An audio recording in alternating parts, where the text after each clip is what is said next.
Vamos a darle la bienvenida antes a nuestro invitado, a Vladimir Torres. Muy buenos días y bienvenido acá al Sistema de Comunicaciones Andina. Vladi, buen día. Buenos días, un gusto estar con ustedes en Radio Andina, dispuesto a hablar con ustedes con la mayor predisposición. Bueno, Vladi, lo siguiente, lo que observamos y lo que hemos observado durante estos últimos años ha sido el ejercicio de la violencia por parte del gobierno en diferentes eventos, ¿no? Uno de los casos traumáticos fue el de Chaparina, donde indígenas de tierras bajas salieron a hacer respetar sus derechos. Sin embargo, fueron reprimidos violentamente con la utilización de estos equipos como son helicópteros que detentan las Fuerzas Armadas y con violencia.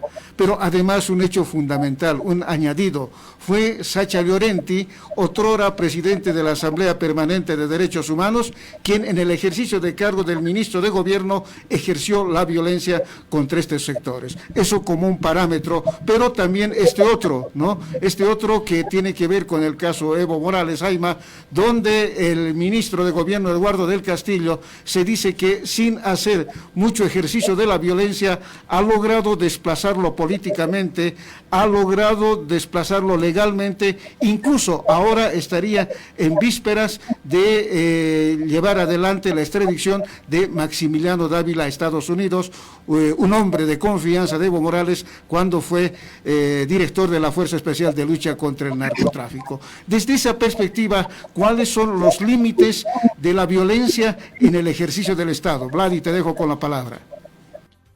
Bueno, yo daría una respuesta desde dos dimensiones, desde la dimensión jurídica más formal y desde la dimensión política, considerando la historia y el decurso del propio Estado boliviano y de la propia sociedad boliviana.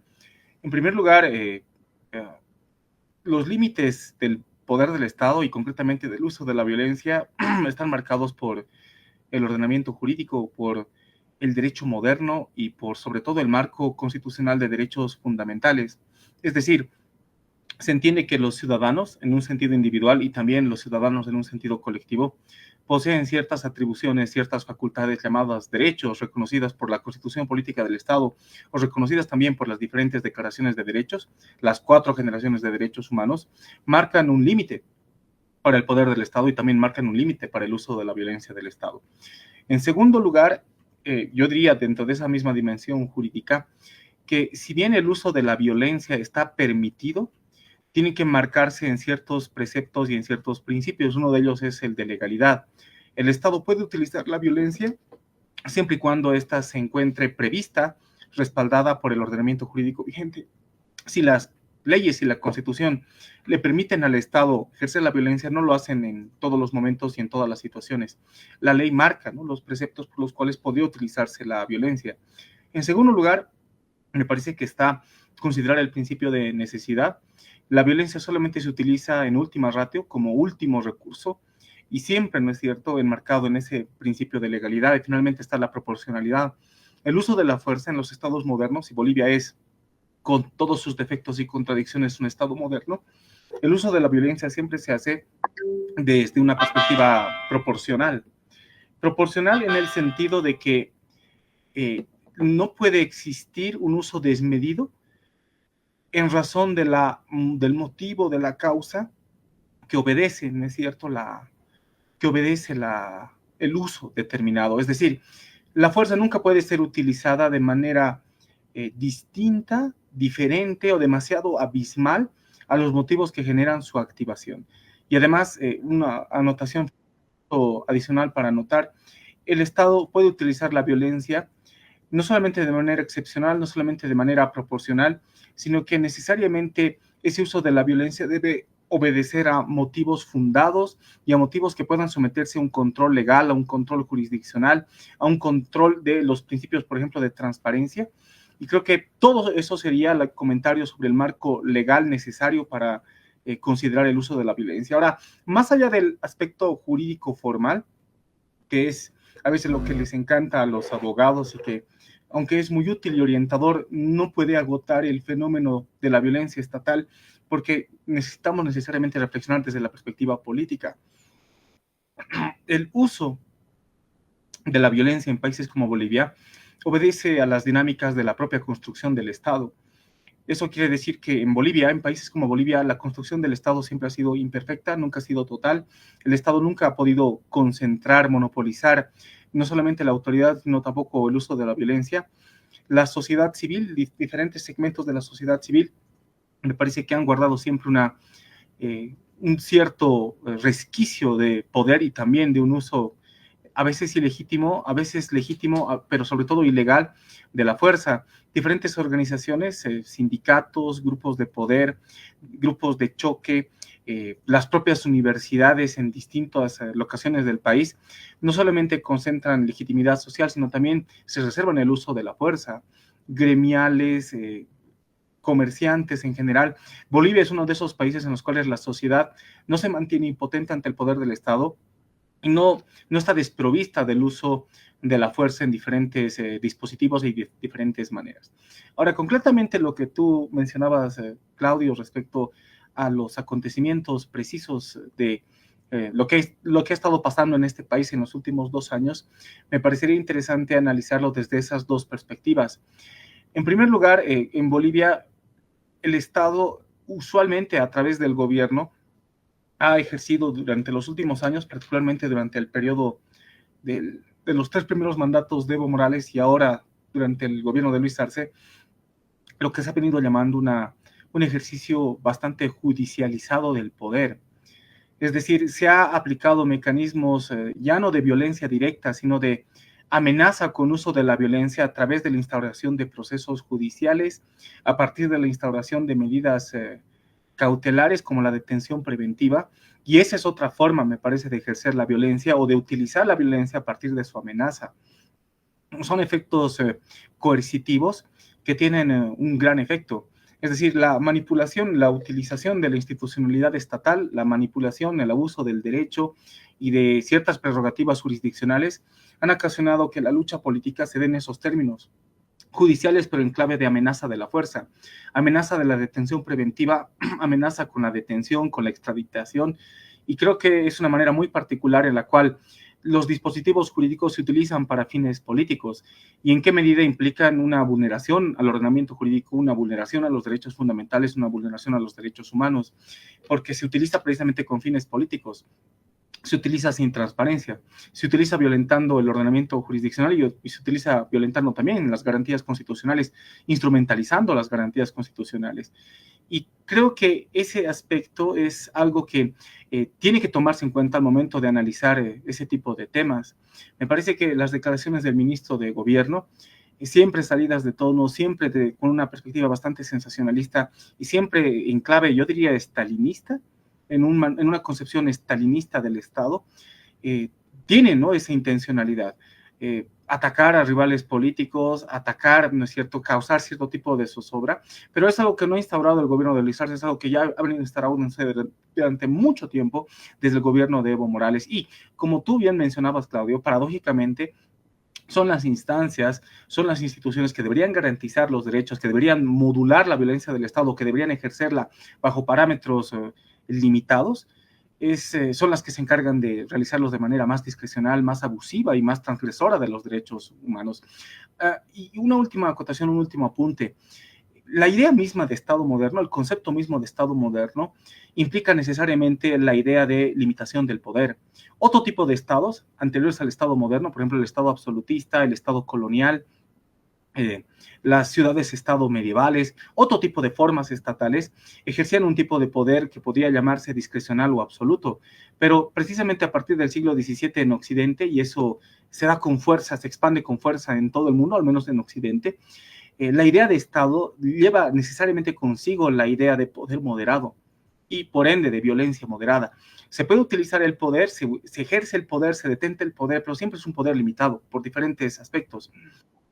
Cuando hablamos de uso de la violencia, es un uso de la violencia bastante limitado, es un uso de la violencia bastante moderado, es un uso de la violencia que no puede realizarse de manera irrestricta.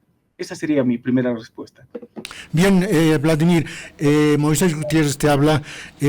podemos llegar a un escenario de lo que actualmente en la política se va debatiendo, si estamos en un estado autoritario o si no en un estado democrático. Hay una frontera bastante delicada en el uso de la violencia, ¿no? Entonces, quisiera empezar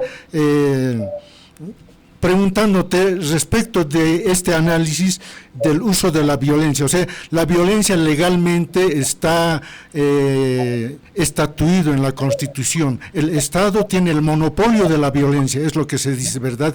Entonces, en los casos, por ejemplo, del gobierno, el año 2019 que se ha producido, se ha dado un uso desproporcionado de la violencia porque hubo muertos, mi ejército, estamos llegando a la violencia física. Ahora, en el caso del desbloqueo, por decir, de Parotani, no ha habido baja, ha sido, digamos, un uso proporcional de la violencia. ¿Cómo podríamos abordar para posteriormente llegar a si estamos viviendo con un Estado autoritario o con un Estado democrático? Yo creo que es ambas. Yo creo que Bolivia históricamente siempre ha sido un Estado autoritario desde su fundación, desde el siglo XIX, y hay antecedentes en la historia colonial que ayudan a entender por qué es un Estado tan vertical, cuando se habla del poder político, por qué se maneja de una manera tan vertical. Pero ya en la Bolivia moderna, después del 52, las instituciones estatales siempre han sido débiles y siempre han sido susceptibles de digitarse, manipularse a través del poder político. Si eso se suma a lo que hemos mencionado al principio, de que la sociedad civil boliviana siempre ha sido activa y siempre ha tenido cierta capacidad para manejar, para reservarse cierto tipo de poder y también de cierto tipo de violencia, es, creo, bastante interesante entender cómo puede adoptarse la forma democrática. La Constitución Política del Estado reconoce la democracia no solamente como forma de gobierno, reconoce varios tipos de democracia, reconoce la democracia como un sistema, pero más allá de la formalidad, más allá de que se estipule en la Constitución y en las leyes, me parece interesante entender que las prácticas son autoritarias, me parece entender que la sociedad es vertical y autoritaria, y me parece que la cultura política también es autoritaria, pero al mismo tiempo funciona bajo un esquema, bajo una forma, bajo una cáscara, llamémoslo así, democrática, representativa, democrático-participativa, lo que genera muchas contradicciones. O sea, podemos escuchar autoridades hablar del respeto a los derechos, pero en los hechos y en las acciones los vulneran.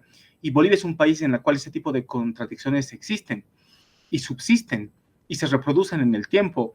En el siglo XIX es un Estado marcado por la violencia, marcado por los golpes de Estado típicos del siglo XIX. En el siglo XX se mantiene la misma constancia, hay mucha violencia política, hay muchos gobiernos de facto, hay también, me parece, un sistema institucional muy débil y muy frágil, pero todo eso se debe, me parece, a factores que son no solamente políticos, sino también sociales y culturales, por un lado. Por otro, lo que ha pasado ya el 2019 me parece que es un episodio bastante trágico, bastante curioso bajo sus antecedentes, pero que sigue esa tradición de la cultura política autoritaria, esa tradición de la debilidad institucional y esa tradición también de que exista una pugna entre lo que el Estado dispone y lo que la sociedad tiene capacidad para rebatir. Si uno lee, si uno entiende lo que ha pasado el 2019 bajo ese lente, me parece que puede entender las claves del surgimiento de la violencia, y sobre todo en los lugares donde se han realizado. Me parece que lo que ha pasado en el Alto, lo que ha pasado en Sacaba, lo que ha pasado en otras regiones del país, dan cuenta de en qué medida la sociedad civil tiene cierta capacidad de acción, ciertos sectores de la sociedad civil, y en qué medida ha habido lo que mencionábamos al principio, una intervención del Estado a través de la violencia, a través de sus potestades, pero que han violado uno de los principios más importantes del uso de la fuerza en estados modernos, que es la proporcionalidad. Si bien ha existido una manifestación no pacífica, porque no se puede calificar lo que ha pasado, por ejemplo, en el Alto como manifestaciones pacíficas, ha habido saqueos, ha habido zozobra, pero no ha sido de la población en general, han habido lugares concretos. Sin embargo, esa violencia, esa zozobra que se ha producido por parte de sectores organizados, me parece que no daba licencia y era totalmente vulneratorio a los derechos humanos el haber ejercido la violencia como se le ha ejercido, precisamente porque no había proporcionalidad. Una de las reglas del uso de la fuerza y del uso de la violencia en los estados modernos y que está establecido en la Constitución Política del Estado es que el Estado tiene que agotar todos los mecanismos previos al uso de la violencia, y cuando utiliza la violencia tiene que ser de una manera proporcional. Es decir, ante asaltos, ante saqueos, ante la amenaza de la toma de instancias, instituciones públicas, ante la amenaza, por ejemplo, de agredir la propiedad privada de particulares, ante la amenaza de la agresión a la propiedad estatal, se puede utilizar otros tipos de mecanismos, y si esos fallan, se puede utilizar una violencia, pero siempre moderada. El haber mandado a las Fuerzas Armadas implicaba necesariamente una vulneración de este principio.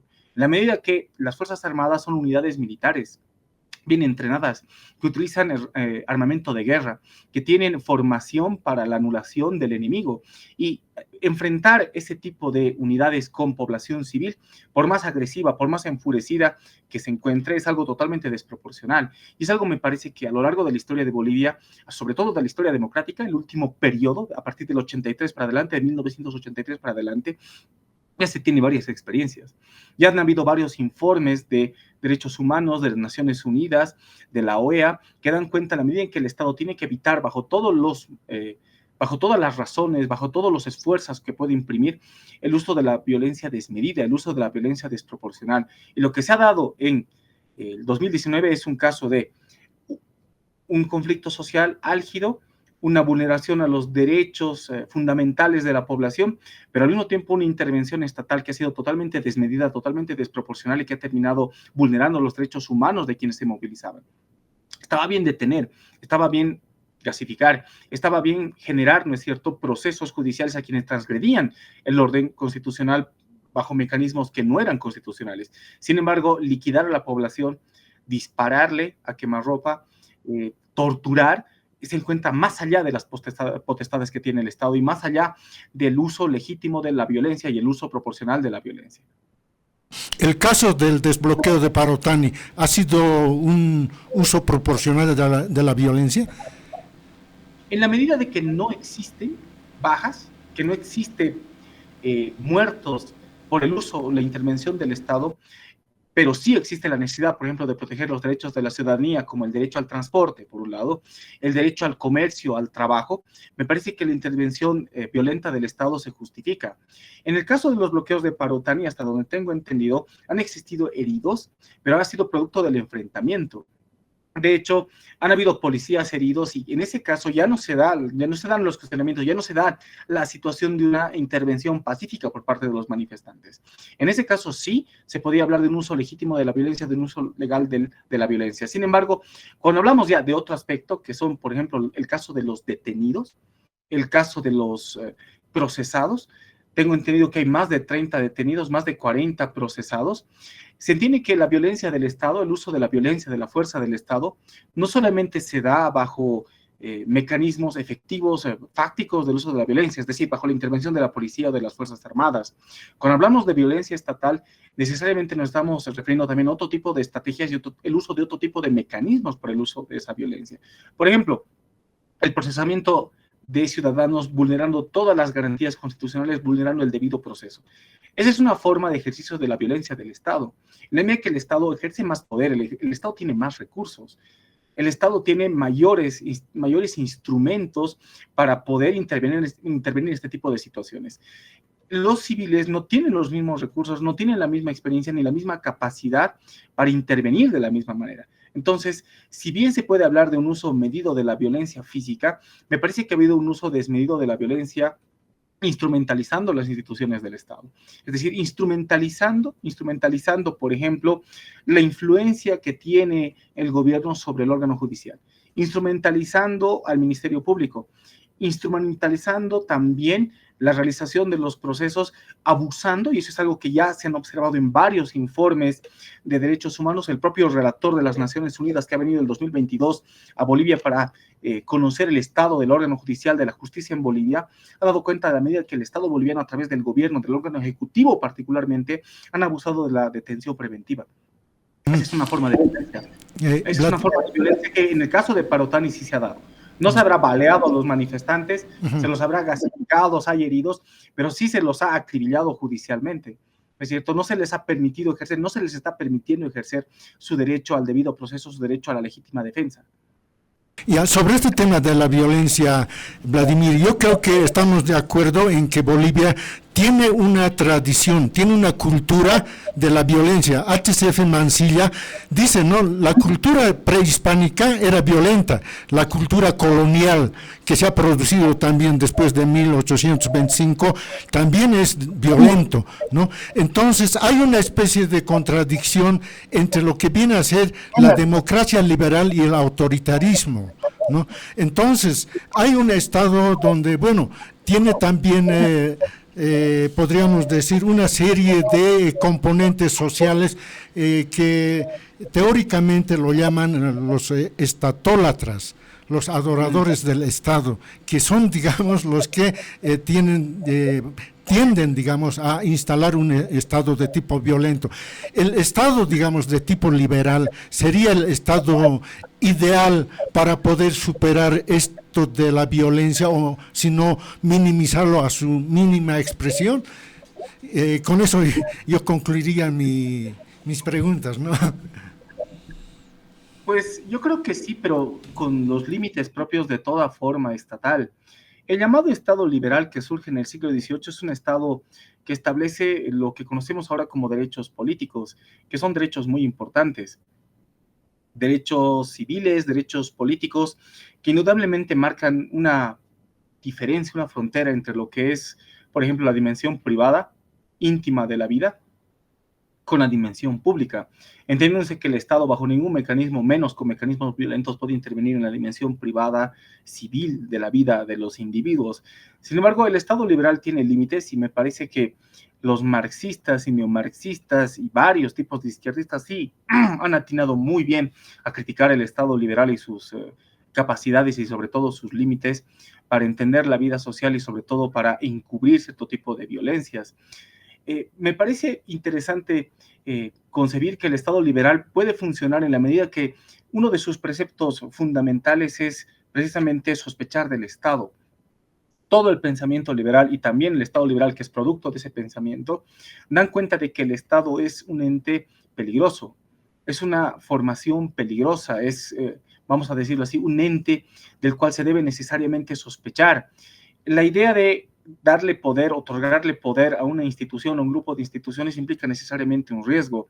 Los grandes teóricos del Estado liberal, desde Montesquieu hasta Locke, hasta los modernos como John Rawls, que es un liberal social, que se enmarca en el liberalismo social, dan cuenta que el Estado es necesario, pero que el Estado también es peligroso. El Estado puede garantizarte tus derechos, pero al mismo tiempo, ya que es un tipo de organización, es un conglomerado de instituciones, es una forma de organización social que necesariamente detenta poder y por lo tanto también detenta violencia, es siempre riesgoso esa relación. En la medida en que el poder necesariamente tiene que estar fuertemente regulado, pero nunca puede estar totalmente regulado, que siempre hay una tendencia a que el Estado pueda vulnerar bajo cualquier coyuntura los derechos individuales y también los derechos colectivos. En ese sentido, el pensamiento liberal y la concepción liberal del Estado, entenderlo como un ente necesario pero peligroso, un ente que debe tener poder, pero siempre un poder limitado, me parece útil y pertinente, pero no sería suficiente.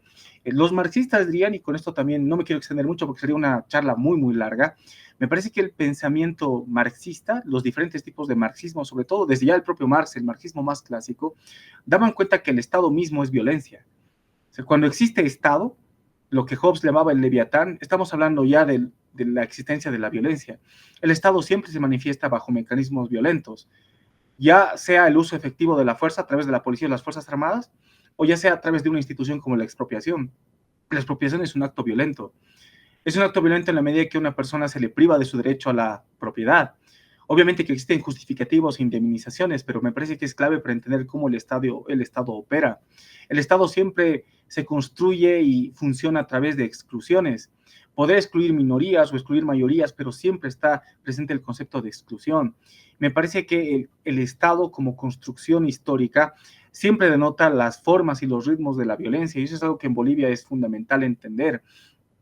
Cuando hablamos del Estado bajo esa clave, o sea, más allá de los límites del Estado liberal, más allá de los principios del Estado liberal, entendemos que siempre va a engendrar algún tipo de violencia, ya sea en sus manifestaciones o ya sea en las formas que genera exclusiones, y algo me parece interesante comentarlo acá, y cierro acá con este comentario. Desde el aspecto netamente simbólico, Cuando se hablaba de Estado republicano, había ciertos símbolos que representaban a la República, y solo esos. Es lo que se quejan muchos republicanos conservadores, por ejemplo. La única bandera que representa a Bolivia es la tricolor, y pare de contar. Llega el Estado plurinacional con otro tipo de aparataje simbólico.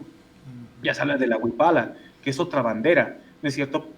Representa una forma estatal, pero quienes quedan fuera de esa representación ven como una imposición que exista ese tipo de bandera, ese tipo de símbolos y que tengan un rango constitucional. De aquí a 15 años posiblemente exista otro tipo de Estado que va a erguir sus propios símbolos y esos símbolos van a ser interpretados necesariamente como una imposición. Y eso me parece interesante porque ya sea en la lectura liberal o sea en la lectura marxista, el Estado siempre está involucrado con el concepto de violencia, pero de diferentes maneras y de diferentes magnitudes. Bien, Vladimir, realmente es interesante abordar estos temas, pero siempre el tiempo en radioemisora es enemiga.